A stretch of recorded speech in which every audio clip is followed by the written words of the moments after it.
Welcome back to our channel. I'm Milo. And I'm Kayzel. If you guys are new to our channel, please be sure to subscribe, hit that bell button so you guys are notified every time we post a new video. So in today's video, we're going to be talking about 5 ways to prepare for marriage. And we are by no means licensed counselors or professionals, but these are 5 tips that helped us along the way.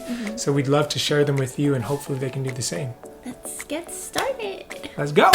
So tip number 1 is definitely not a necessity, but we highly recommend it because it's helped us tremendously, is sign up for premarital counseling. So for us, we went through our local church. We believed, it was important that everything we were being taught was from a biblical perspective, was biblically rooted. This was a vital step because they really got us thinking about things we wouldn't normally think about. And they'd pose like different questions and topics that may otherwise be like awkward to talk about with your significant other, but they create a great space and they do a great job getting you guys to be honest with each other and basically be transparent and share your personal views. We talked about things like finances, got us thinking about budgeting, learning how to get debt free.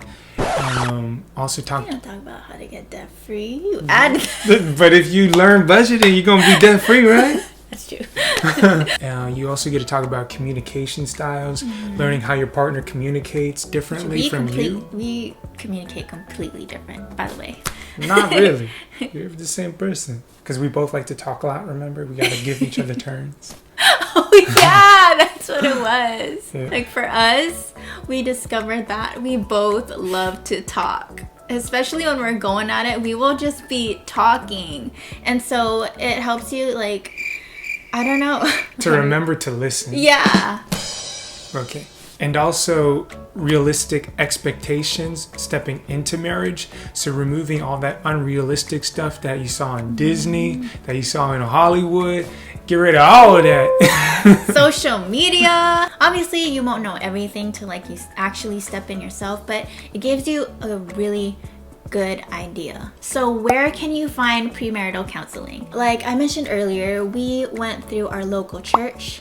I know a lot of different churches offer it as well, but if they don't, there are a ton of different online resources, websites. If that's not an option for you, I would suggest taking a look at your circle. Are there any couples out there that are willing to mentor you guys? Couples that are more seasoned in that area? There are a ton of different options out there. Just pick what works for you. Now, moving on to our next point. Point number 2.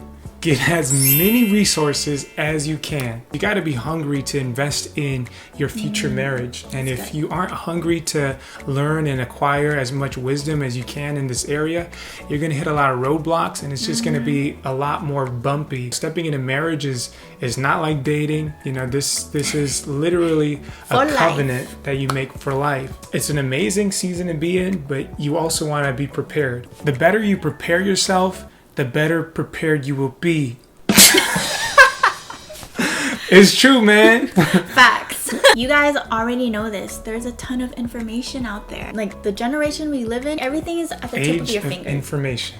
Yeah, like you can look up sermons, you guys can attend conferences, read books, get as much information as you can. 2 books we would highly recommend you guys are The Meaning of Marriage and Saving Your Marriage Before It Starts. And it's pretty cool too because they get you like doing questions together, discussion questions, and it's very helpful. But yeah, these books, amazing. We actually even started reading this while we were like just dating because we already knew like we're gonna walk into marriage together. Let's invest now. Let's learn like what does God say about a godly marriage. What is our role as husband and wife. So sermons can be a great resource. A couple that we watched were from Robert Morris and that was very helpful for us. We just want to make sure that everything that is being preached and teached aligns with the word. Preached and taught. It doesn't rhyme. So we just want to make sure that everything that is being shared aligns with the word. Because at the end of the day, that is the ultimate truth. And last but not least, conferences. Whew, that was like a game changer for us. That was so much fun. I know that with COVID going on, there are a lot of online conferences taking place, so I would highly encourage you guys to attend. Pay the extra fee. It's worth investing. Third point, I know this is probably an unpopular opinion, but remove sex out of the picture. Yeah, that's right, I said. Remove sex out of the picture for now. Here's the thing.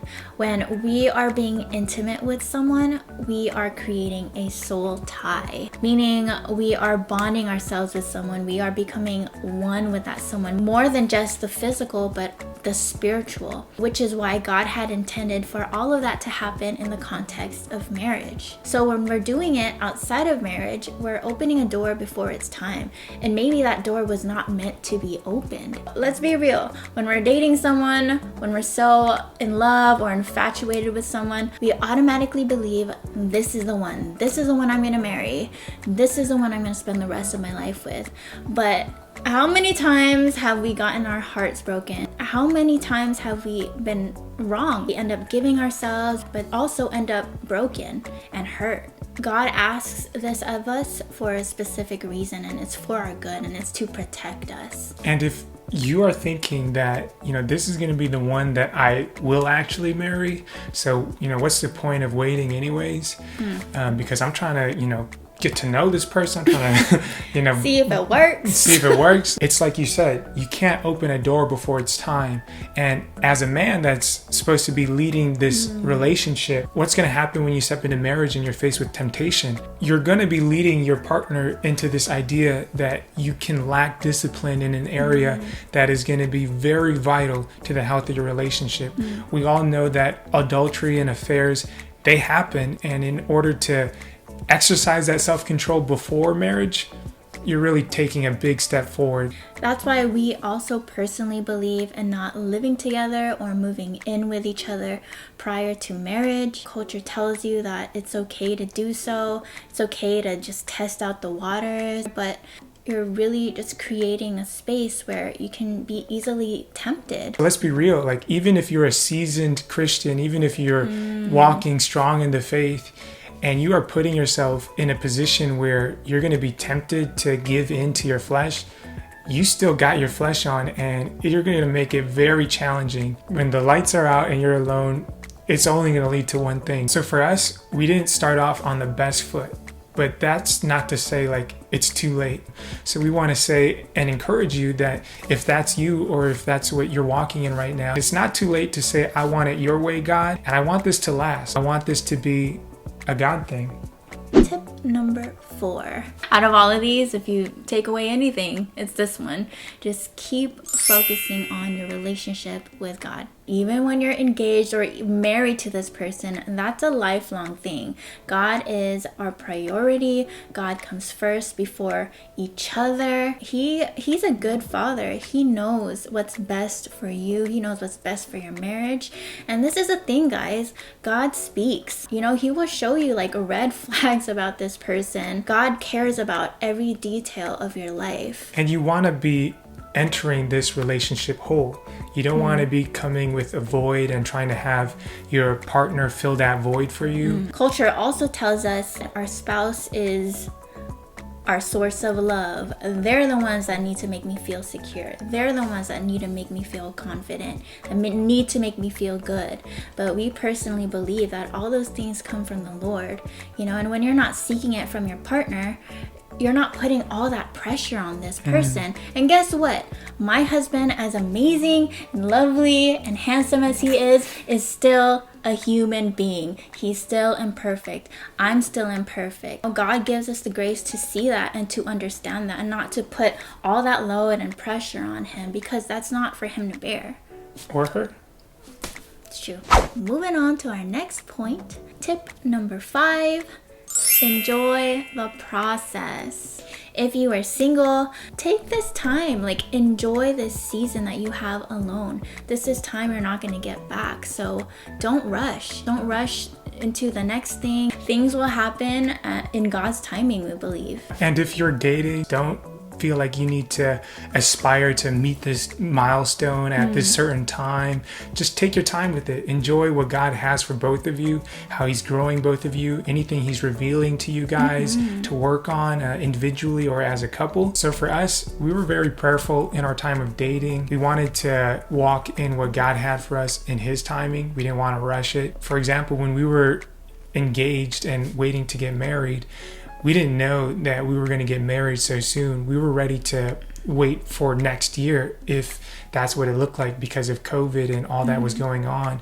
But God somehow, some way opened the doors for us and said, no, this is the time I would like you guys to get married. And we didn't even plan for that. And that's what's so awesome. It's like when God is moving in your life and you don't have to try to force and impose your way on what's going on, he will open up the doors and he'll make a way for you guys. If we are walking this thing out as believers, then we got to trust him with everything, every aspect of our life, including marriage, including engagement, including the dating process, everything.